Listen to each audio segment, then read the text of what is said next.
Hi everyone, welcome to Between Worlds. This is our first episode, and together we're going to be exploring alternate realities. So our first episode is going to address the reality that we are all in on a global scale because of this catalyst, which is COVID-19.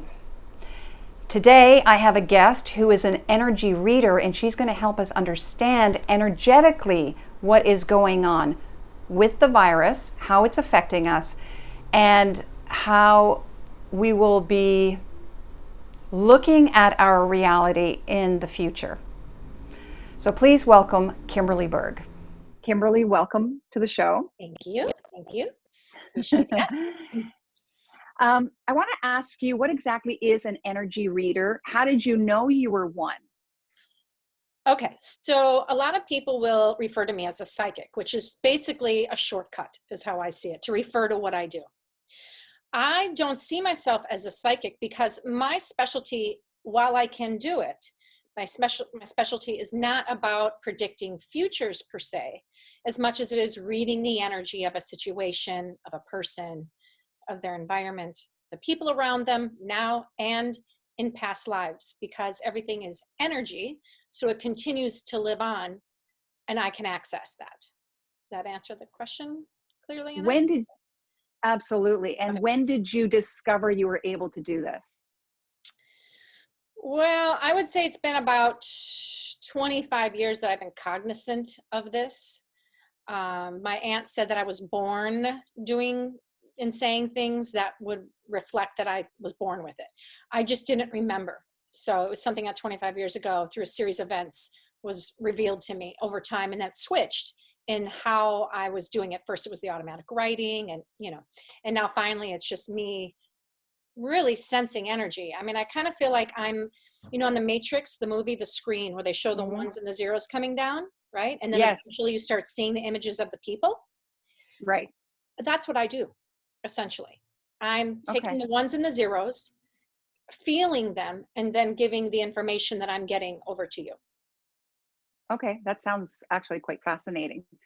So since you use the analogy of the movie, let's just go to the red pill and take it right now and go down that road. Okay, fantastic. The show is all about exploring alternate realities. And obviously we, as a worldwide community, are now experiencing this extraordinary reality that we're not used to. It's quite unknown, and for a lot of people it's fearful, right? It's an alternate reality. So let's talk about that, and let's talk specifically about the energy, because the catalyst for this worldwide switch in our reality has come from a virus known as COVID-19. So what is the energy of a virus? And the reason I bring this up is because Louise Hay talked about in her book, You Can Heal Your Life, that our emotional bodies can cause a physical illness. So if you look at it in that way, how does that work with the virus? Okay. Couple of things here. I do believe in a lot of what Louise Hay teaches. I do believe in the idea that as you sow, so shall you be, as Jesus said in the Bible, as Think and Grow Rich will teach you, right? Because thoughts are energy, right? So they have power to them. I get a little concerned about using some of that thinking, especially like in the spiritual circles, because I feel as if people then feel like they're being blamed or it's their fault, kind of a thing. So I will just say that in relationship to the question that you're asking about the COVID-19 and the virus itself, feeds on fear, right? That's what viruses do. It's a weakness that they're feeding on within our system, okay?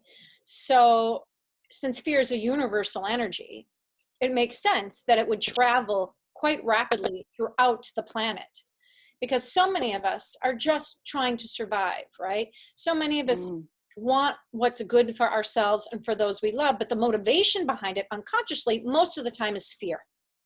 So what this virus is doing, at least for me, and I think for several people that I've talked to already, it's obvious, right? It's slowing us down. It's causing us to have to come to terms with the unconscious energy that is flowing through us constantly, known as anxiety, frustration, fear, right?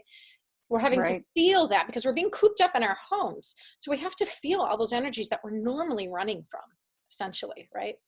And if we are successful in doing that, right, the ones who are successful in being able to transmute that fear energy, they will feel empowered by the end of this process. I don't know if there's going to be global shifts in human consciousness because of this. I don't see that.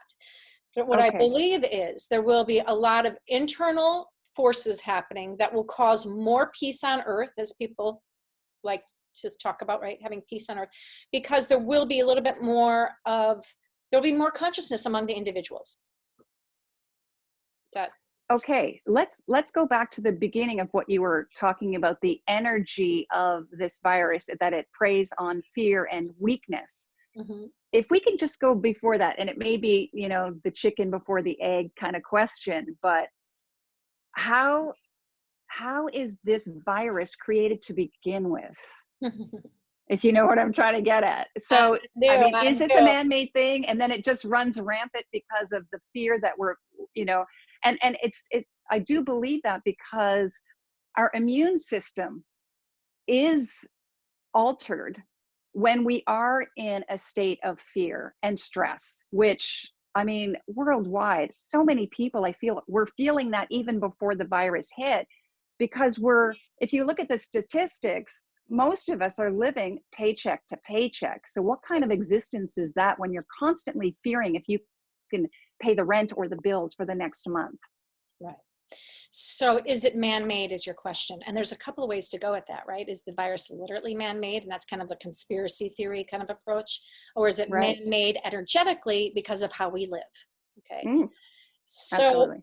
I would say it is an opportunist, right? Viruses are opportunists, right? They live off of their hosts.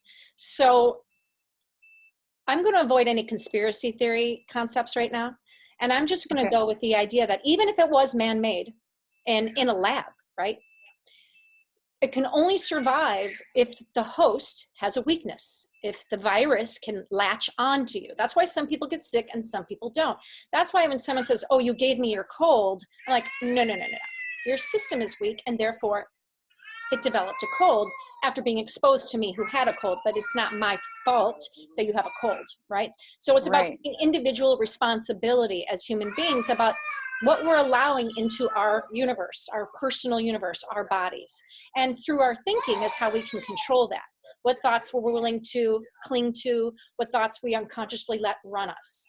So it's very much a man-made virus, but it's because we're allowing these ideals of our consumer culture to overtake us. Our materialistic world is really what's creating this. Right, well, let's address it from this standpoint about the paradigm shift. And you talked about, what I'm sorry, I don't remember the phrase, the saying that you just said, the Aboriginal, but it had to do with negative and positive, right? Yeah, it's like, you know, there are two wolves. Right. Which wolf would you feed? Meaning, do you feed fear or do you feed the love? Right. So here's the thing. Our responsibility as individuals is to become, if you will, enlightened, right? Which means to take on responsibility, to allow for understanding for those around us that we don't personally understand actually, but to, you know, give space for differences, right? And as far as which wolf you want to feed, there's another way to look at it as well, which is energy exists, right? So it's what you're going to do with it. Now you can either take a drink, you know, take a shot of tequila, right? Which I like to do, or you can choose instead to go to the gym, right? So energy is there. What are you going to do with that energy, right? So I like looking at it. I like looking at it that way because instead of making it bad, good, right, wrong, there's some more, there's compassion in it. There's flexibility. It gives people gives people choices where they don't have to feel wrong or bad about themselves. They can rationalize it. And I think that's okay, actually, because we're not always willing to do what has to be done, because what has to be done in our culture or in our education is sometimes putting us on this wheel, this rat wheel, right? We're just going on and on and on and on and on and on and on. So what has to be done, which let's say it's go to the gym instead of having that shot of tequila, may not actually be the right thing to do, because that could be feeding an obsession. So the goal here is to look at the energy, what's feeding the desire. What is it that you want to accomplish? How do you want to feel? What do you want to do with yourself? What, at the end of the day, if you say, I want to relax and have a drink, okay. But if you say, I want to relax and have a drink every single night, then you got to look at that, because then you go, what is it that I'm avoiding? What personal responsibility am I not taking on right now? And if you're not ready, so be it, right? But you want to know, at least the consciousness itself will shift the energies. So the reason I say I don't think there's going to be a huge shift, I don't mean to say no shift, right? I just don't think it's going to be like this worldwide shift of how humanity is running the planet right now. I think it's a slower breakdown. I think this is one large leap forward, but it isn't the leap. Right. So I am hearing that it is more about choices, less about judgment. And going forward from this, when things start getting back to normal, there will definitely be a shift in consciousness, because we're experiencing something different and we take that energy into our lives, and it's apt to change maybe perhaps our choices moving forward. Would you agree with? Yeah. Yes. I think that's a great way to state it. And what happens when you state it that way too, it's about taking the pressure off of yourself, right? The first week that everyone was, asked to stay inside, you hear all these people, oh, we can write our novels and we can do our scripts. And, I live in LA, so of course I'm going to talk about novels and scripts, but, and so it's that culture, it's that culture of, we have to do something. But if you realize that there's choices here, it's like not right or wrong, bad or good, just a choice. It kind of allows some space within you, which is a phrase that Eckhart Tolle likes to talk about, or Adashante, who's just my favorite teacher in the whole world, about just leaving space, and then let the choice come up from that space and not from the head trying to run this whole program here. Right? Like you're letting the body get involved, which is how I do my readings. So you asked about what makes me an energy reader, or what's the definition of an energy reader? I say it's because I'm using my body to read your energy, which is in your body, not necessarily in your mind. So I think more of us are moving into that ability. So that is something that will strengthen because of this, especially with people being self-isolated. You're with yourself. You have no choice but to connect with your higher self in some ways. Hopefully, right? There's a rediscovering of a deeper self. There can be that, but remember, a lot of us are pulled even deeper into fear because of this too. So the fear, which is, again, the undercurrent of why this is happening, is going to win in a lot of people, unfortunately, right? So having said that, would you then equate this to there being some sort of spiritual battle between good and evil, fear and love? 100%. And again, I'm very ambivalent to use black and white thinking about good, right? However, what you're saying, there's a lot of accuracy, in my opinion. I think this is why it is about breaking down paradigms and making changes slowly, right? Because people aren't going to suddenly give up. The rich are not going to give up all of their ability to make the money that they make. And proof of point of that is Jeff Bezos, who owns, right, Amazon and Whole Foods and who knows what else he's got his mitts into. And he wanted his poor employees, and I mean that in multiple ways, right? Minimum wage, and also having to work so hard. He wanted them to give up their sick days for the other employees, right? So look, that's a perfect example of things not shifting, right? So this is a moment in time when fear is not running certain groups of people, when we can get in our bodies and know we're safe and know we're good. And I think how that's done is really trusting in knowing in the fact that there is something bigger than us. There is a divine force, you know, and you can feel it when you get in your body. You know, I think that's why so many of us avoid it, to be honest, because you get in your body and you feel this consciousness raise, you feel this gentle acceptance. And so many of us are struggling with believing that we have worth and value, and we won't even go there. Does that make sense? Mm-hmm. Do you also get a sense that there is a shift in a sense of community, more so now than before? I would agree that there is a sense of community that is being birthed from this. Mm-hmm. However, I know I'm going to sound a little bit like a pessimist here. I don't know if it will maintain the way that we would like it to.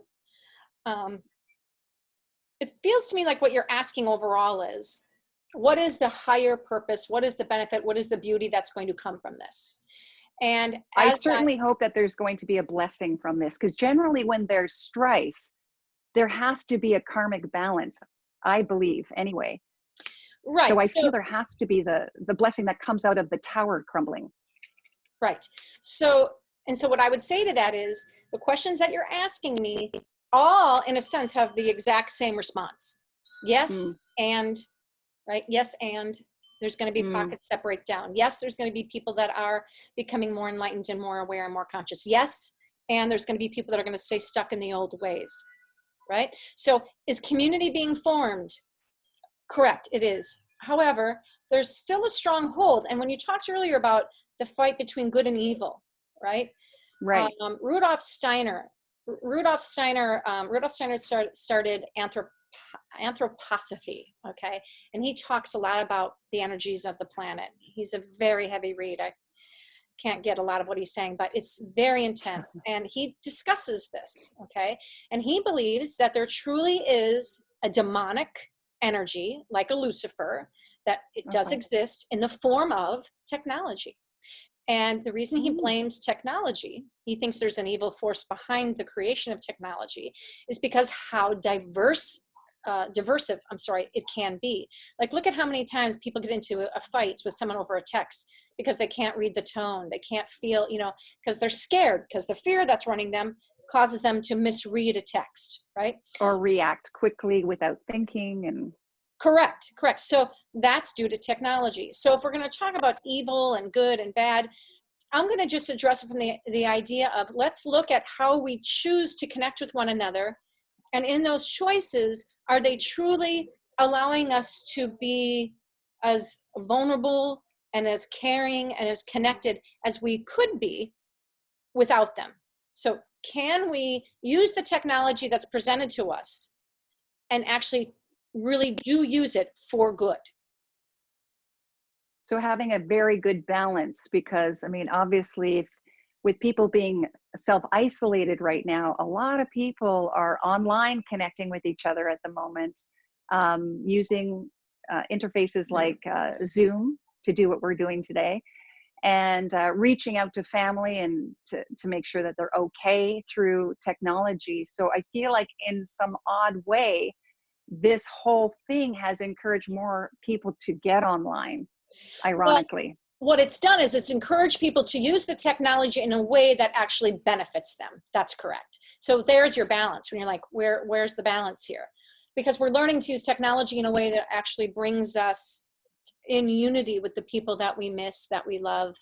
And hopefully, as time moves forward, we'll use this technology as a way to serve the development of the planet's well-being once again, right? To create crops and grow trees and animals without using the chemicals that we're currently using, right? So that's also another advancement that can come from technology that hasn't really developed yet.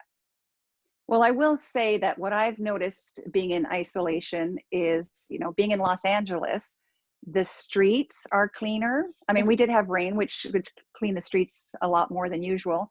The air quality is better because there's less traffic. I mean, Los Angeles is known for its traffic, and it's actually quite nice out there. So it's nice to see that. I'm also noticing people out walking their dogs are very cordial and saying hello, where before possibly they would just walk by each other. You know, Right. there's a real feeling, I think, from being isolated, that there's a yearning to connect with human beings, Right. another human being. So these are things that I'm definitely noticing on the plus side. Now, since As you well as, mentioned, I just want to add you real quick too, and the okay, using less water, because all the restaurants that are closed, even though it's hard, I mean, personally, we're using less water, right? So that's really a mm, powerful positive as well. oh, good. I didn't think of that, so thanks for bringing that up. Yeah. Now because you did mention technology, I want to talk about a prediction from Nostradamus about AI, and I believe you predicted that it would be the demise of our world. I mean, this is coming out right now, and the fact that we are moving towards more of a technological existence. How do you feel about that? What is your take on that? Well, I mean, that's where my fear gets me. You know, that's where the virus would come after me, right? Because uh, I'm fearful of that. I mean, already we're using robots instead of people to take care of elderly in Japan. At least they were studying to do that. They were starting that process. And then, of course, with the invention of all the sex dolls and all that, right? So there's a lack of desire on the human race's part to be willing to deal with uncomfortable emotions. They'd rather just put a robot there who just says, yes, sir, yes, ma'am. And, Mm, you know, they're satisfied. And my fear around technology is that it will win from that standpoint. So with Nostradamus making that accurate depiction of what's possible, um, I think people like you and I having these conversations hopefully will wake people up to the fact mm. that it is a very powerful tool that can, in fact, destroy humanity's well-being. That's the gentlest way I can say it. Okay. Thank you for your opinions. Yeah. Um, And leaving thank you. out, Thank you for pointing out that yeah, it's just an opinion. yeah. Right. I would like to sort of close up on this interview with what advice do you want to offer, energetically speaking, to help us raise our immune system and fight that fear? Not necessarily fight, because I think we have to live with both, but there's a good balance, but definitely heighten our immune system and the positivity in our energy field so that we don't succumb or we don't become a weakened state for it to come and take over. And I'm talking about the virus, obviously. Right. Yeah. You know, it's interesting. You a couple of times now have caught yourself using the word fight, which I really appreciate. I find that it's an easy word to go to. And I think the word in this case is, I think you even said, right, work with instead of fight, like work Mm-hmm. with, become more understanding of what is involved in something. I mean, we say we're going to fight something, but And we'd probably feed right into it by doing that instead of right. just coexisting. Right.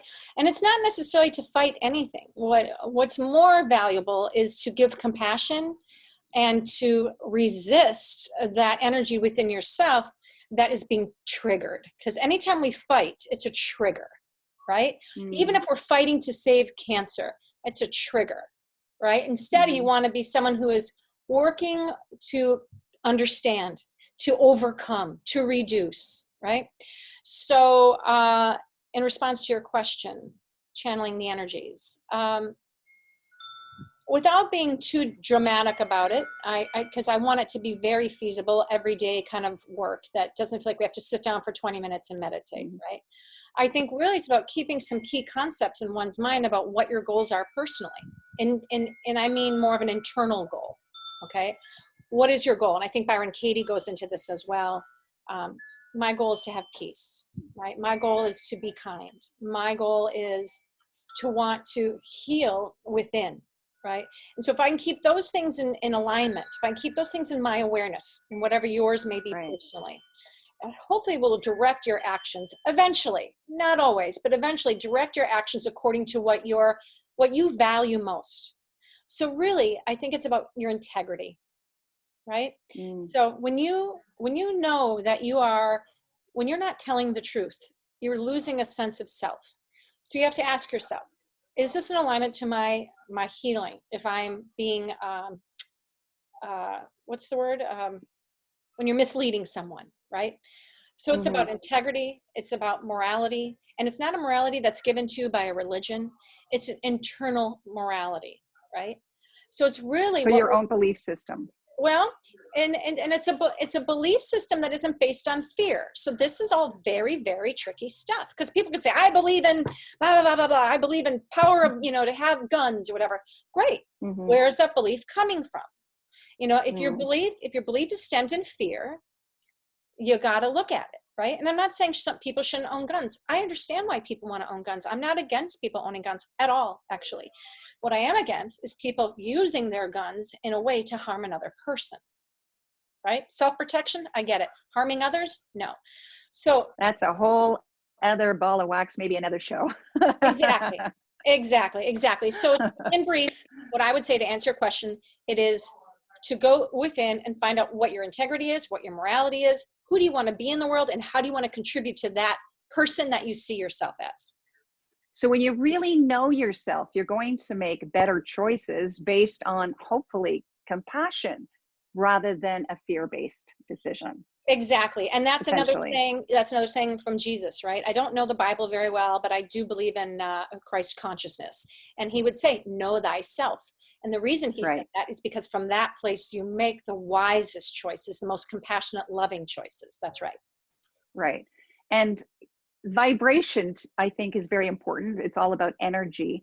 You mentioned that it's not necessarily about meditating. I mean, that is a way, though. I believe meditation is a great way, or yoga or anything like that, a great way to feel that energy that is pulsating through you. Would you agree? Yes, I do agree. So I didn't say don't meditate, or I didn't mean to imply that. What I meant was don't worry about, I have to sit down, I have to meditate. No, what you have to do is become in alignment to what you said, knowing who you are. What do you value? What matters to you? And then running that program instead of the automatic reactionary program that so many of us are running on.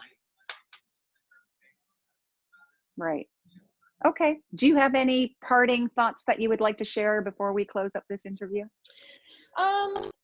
I want to say to you that I appreciate what you're doing here. I appreciate the emphasis that you have on providing a stable, caring, loving, grounded conversation about really ungrounded topics.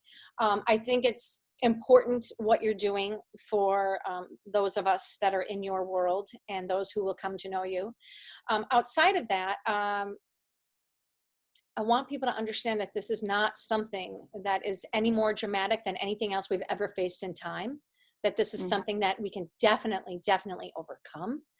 And how we do that is by taking care of ourselves first, right? Pretty basic advice there, right? Absolutely. Thank you so much for joining me. You are so very welcome. Thank you. We'll see you again. Bye. Bye.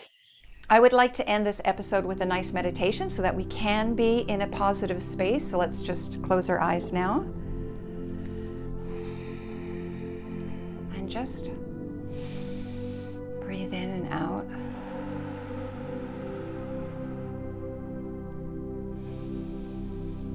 Take a few of those just to calm.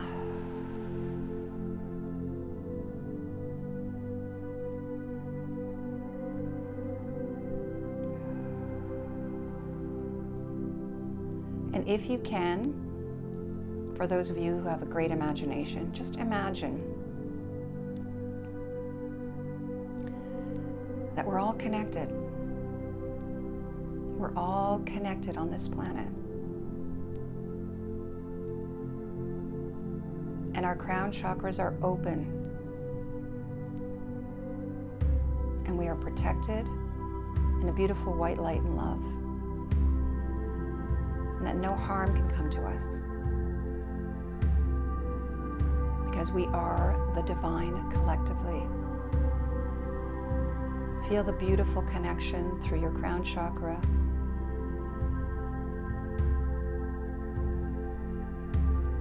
Moving all the way down into your body. Feel the relaxing tranquil energy. All the way down to your toes. Deep, deep into the ground. Go all the way deep into the core of Earth.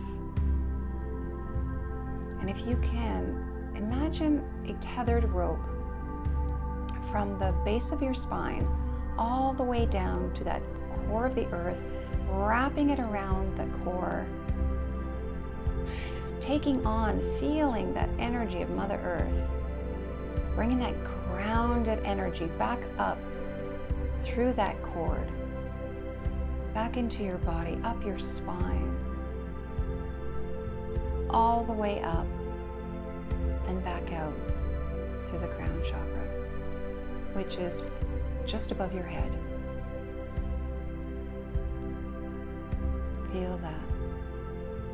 Breathe into it. Know that you are safe.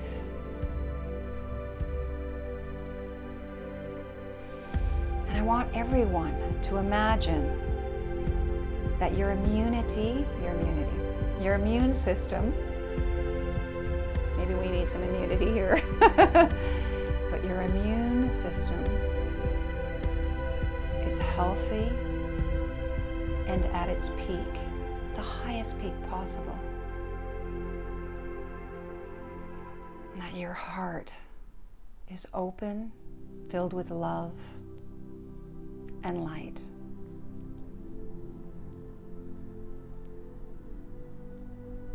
And that during this time, you are open to receiving guidance from your higher self or a higher source, whatever you believe, to guide you through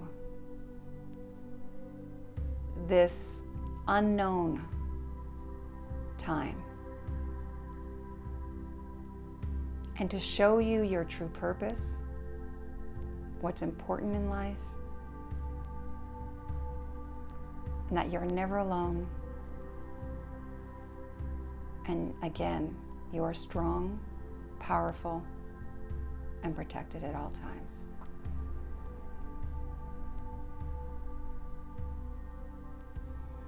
One last breath.